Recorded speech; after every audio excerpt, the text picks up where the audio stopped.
الحمدللہ رب العالمین والعاقبۃ للمتقین الصلاۃ والسلام علی ذکرہ الانبیاء والمرسلین وعلی آلہ الطیبین الطاہرین واصحابہ الہادیین المہدیین اما بعد اعوذ باللہ من الشیطان الرجیم بسم اللہ الرحمن الرحیم۔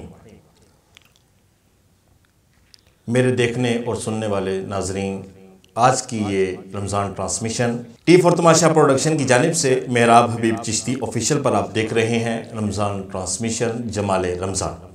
آج میرے ساتھ جو شخصیت تشریف فرما ہے، الحمدللہ خوبصورت انداز اور خوبصورت آواز، نعت کی دنیا کا خوبصورت نام، خوبصورت آواز، میری مراد بلبل چمنستان رسالت خالد حسنین خالد مرحوم آپ کے شاگرد خاص ہیں۔ اللہ تعالیٰ خالد حسنین خالد صاحب کے درجات بلند فرمائے اور ان کی قبر پر اپنی کروڑ رحمتوں اور برکتوں کا نزول فرمائے۔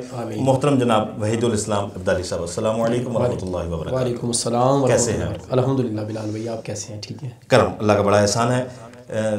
وحید بھائی، سب سے پہلے فرمائش کروں گا کہ خالد حسنین خالد صاحب کی ہی آواز میں ریکارڈ ہوا ہوا کلام میں بندہ یاسی ہوں، وہاں سے آپ آج کی اپنی حاضری کا آغاز۔ جی، میں حمد باری تعالیٰ سے اپنی حاضری کا آغاز کرتا ہوں۔ بے نواؤں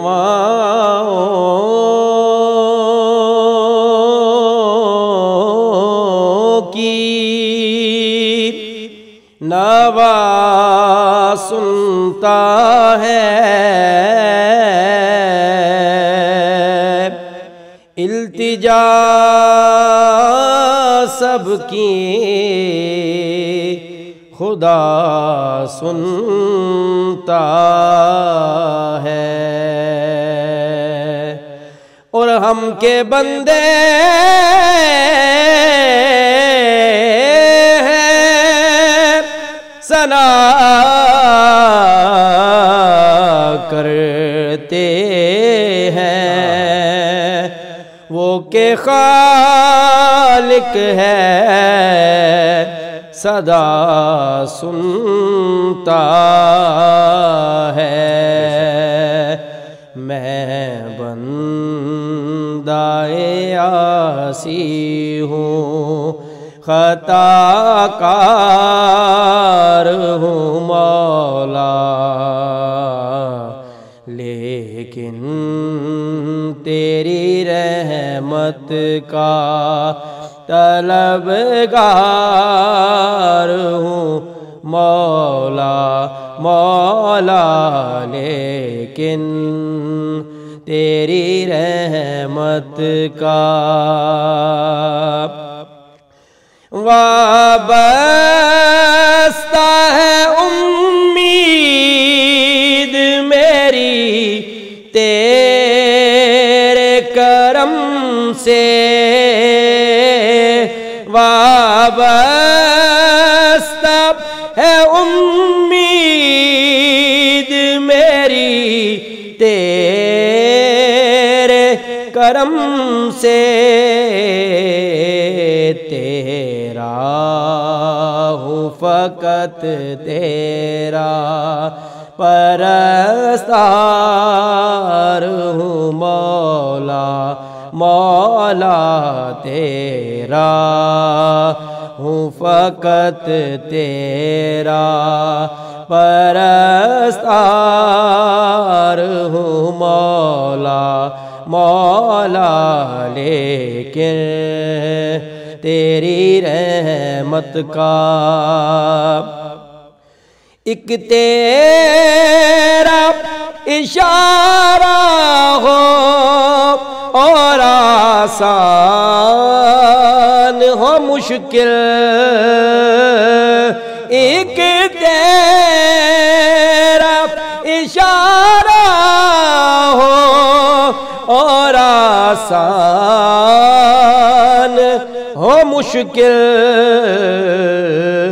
ایک لہر اٹھے اور میں اس پار ہوں مولا، مولا، لیکن تیری رحمت کا طلبگار ہوں مولا، مولا، میں بندائے آسی ہوں. سبحان اللہ، ماشاء اللہ. وحید بھائی، اللہ تعالیٰ آپ کی آواز میں دن دگنی رات چگنی ترقی عطا فرمائے، اور اللہ تعالیٰ خالد حسین خالد صاحب کی قبر پر اپنی کروڑہا رحمت اور برکات نازل فرمائے. وحید بھائی، مجھے یہ بتائیے گا کہ یہ سلسلہ نعت آپ کا کہاں سے، کب اور کیسے شروع ہوا؟ بلال بھائی، میں اکثر بچے جو ہیں وہ یہی کہتے ہیں کہ اسکول سے ہی سٹارٹ کیا ہے، اور میں نے بھی اسی طرح ہی اسکول سے سٹارٹ کیا. مجھے ابھی بھی یاد ہے جب میں نے اپنی پہلی نعت میرے کانوں میں گونجتی تھی تو مشتاق قادری صاحب پڑھتے تھے، سارے جگ نالو لگ دیاں چنگیاں مدینے دیاں پاک گلیاں. وہاں سے میں نے سٹارٹ کیا. پھر جب میں نے تھوڑا سا ہوش سنبھالا، اور جسے میں نے کہتے ہیں کہ آگے مزید اس میں سٹیپ ایک آگے گیا، تو مرغوب احمد حمدانی صاحب کی نعت تھی جب مسجد نبوی کے انوار نظر آئے. تو وہ میں نے سلسلہ شروع کیا، اور اس کے بعد ابھی بھی یاد پڑتا ہے کہ 2007 میں قبلہ استاد جی کی نعت جو کہ ان کی وجہ شہرت بنی، اپنی رحمت کے سمندر میں اتر جانے دے، مظفر وارثی کا بہت ہی خوبصورت کلام. تو اس آواز کو سننے کے بعد ان سے ملنے کا اشتیاق رہا کہ ان سے ملیں. اور 2008 میں اسلام آباد میں میری ان سے ملاقات ہوئی، اور اس کے بعد الحمدللہ انہی کو سنا، پھر انہی کو پڑھا. جہاں بھی جاتے ہیں انہی کو پڑھتے ہیں، اور ان کے پڑھے ہوئے کلاموں کو پڑھتے ہیں. اور اللہ کا اتنا فضل و کرم ہے کہ جب پڑھتے ہیں تو کم از کم اتنا لوگ ضرور کہتے ہیں کہ آپ میں ان کی جھلک نظر آتی ہے. بے شک آپ میں ان کا رنگ بھی نظر آتا ہے. میرا اگلا سوال آپ سے یہ رہے گا کہ آپ واقعین میں رہائشی ہیں، اور خالد حسین خالد صاحب کا تعلق چکوال سے ہے. یہ استادی شاگردی میں یہ جو اتنا فاصلہ بار بار ان کی طرف آنا جانا، یہ کیسے آپ مینیج کرتے تھے؟ کیونکہ آپ یہاں پہ جاب بھی کر رہے ہیں، آپ کا سارے معاملات واقعین میں. اس میں ایسا ہے بلال بھائی کہ ہر سال میں ان کا ایک جو ہوتا ہے، آپ سمجھے کہ سمر کے ایک کیمپ ہوتا تھا.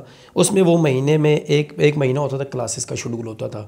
تو اس میں کچھ بچے ایسے تھے جو جا کے وہاں پر رہتے بھی تھے، اور 10 دن 15 دن یا ایک مہینے کا شیڈول ہوتا تھا. تو اس میں جتنا میں اپنی زندگی میں ٹائم نکال سکتا تھا، بھئی 10 دن 12 دن میں وہاں جا کے رہتا تھا. نور مجسم اکیڈمی الحمدللہ ان کے جانے کے بعد بھی آج بھی وہ اسی طرح ہی جگمگا رہی ہے، اور ان کا فیضان اسی طرح بڑھ رہا ہے. دنیا میں معیاری نعت پڑھنے والوں میں ایک خالد حسین خالد صاحب کا بھی ایک نام آتا ہے، جنہوں نے ساری زندگی معیاری کلام اور معیاری نعت پڑھی ہے. آپ کے نزدیک نعت کا معیار کیا ہے؟ اس کو آپ کس طرح دیکھتے ہیں؟ میرے نزدیک نعت کا معیار کیا ہوگا جی، یہ تو جو پڑھنے والے ہیں، جو ہم سے پہلے پڑھ کے گئے ہیں، جو لکھنے والے ہیں، وہ ہم سے بہتر ہی اس چیز کو جانتے ہیں. جیسے ہمارے علاقے کی پہچان ہے جناب سید منظور الکونین شاہ صاحب، انہوں نے نعت کو اس مقام تک پہنچایا اور لوگوں کو بتایا کہ نعت فہمی اصل چیز کیا ہے. پڑھنے والا اگر پڑھ رہا ہے، آپ دیکھیں قاری زبید رسول صاحب بھی پڑھتے تھے، آنکھیں بند کر کے پڑھتے تھے، اور سننے والا بھی اس تصور میں چلا جاتا تھا کہ واقعی پڑھنے والے کی آواز میں تاثیر تھی، اور سننے والے کے دل میں اتر جاتی تھی، اور حب نبی مزید اس سے بڑھ جاتا تھا. تو یہ چیز ہے کہ آپ کوئی بھی کلام جو پڑھیں وہ ایسا نہ پڑھیں جو ہمارے مسلک کو ریپرزینٹ نہ کرتا ہو.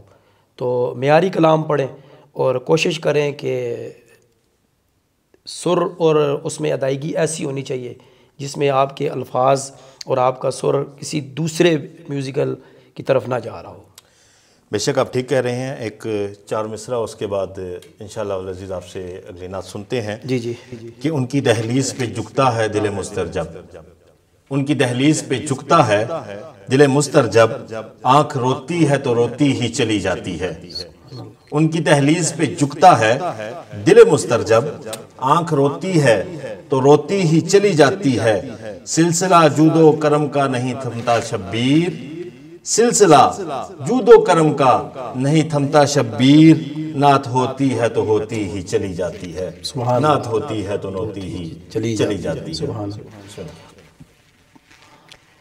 بے مثل ہے کونین میں سرکار کا چہرہ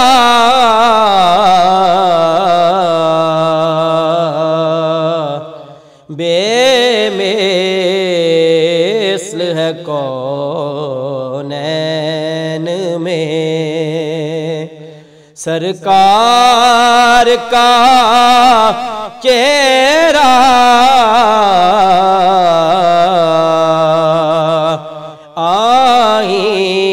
آئینہ حق ہے، شہ ابرار کا چہرہ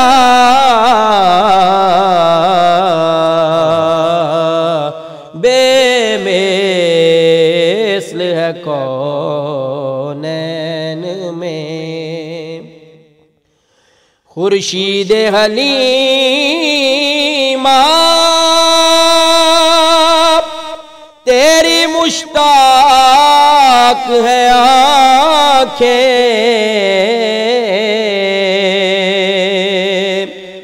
خورشید حلیمہ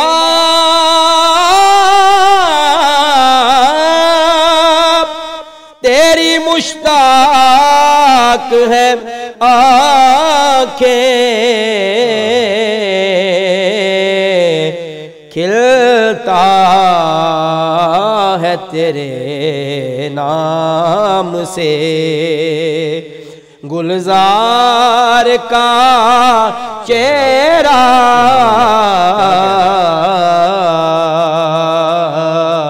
کھلتا ہے تیرے نام سے گلزار کا چہرہ بے مثل ہے کونین میں، پوچھا جو کسی نے کیا چیز ہے ایسن، پوچھا جو کسی نے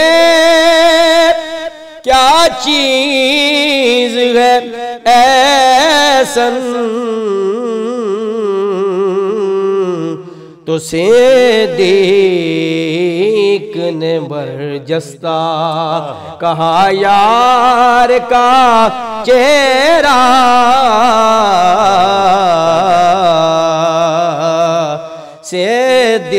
صدیق نے برجستہ کہا یار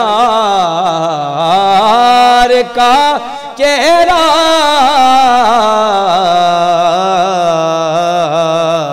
بے مثل ہے کونین میں۔ سبحان اللہ، ماشاءاللہ وحید بھائی، اللہ تعالیٰ آپ کے سوز میں انداز میں مزید اپنی رحمتوں اور برکتوں کا نزول فرمائے، آمین، اور یہ سلسلہ نعت آپ کا اسی طرح چلتا رہے، آمین۔ ناظرین، آج کی ٹرانسمیشن کا ٹائم یہیں پر ختم ہو رہا ہے، کل انشاءاللہ العزیز پھر حاضر ہوں گے۔ آپ دیکھتے رہیے جمال رمضان محراب حبیب آفیشل۔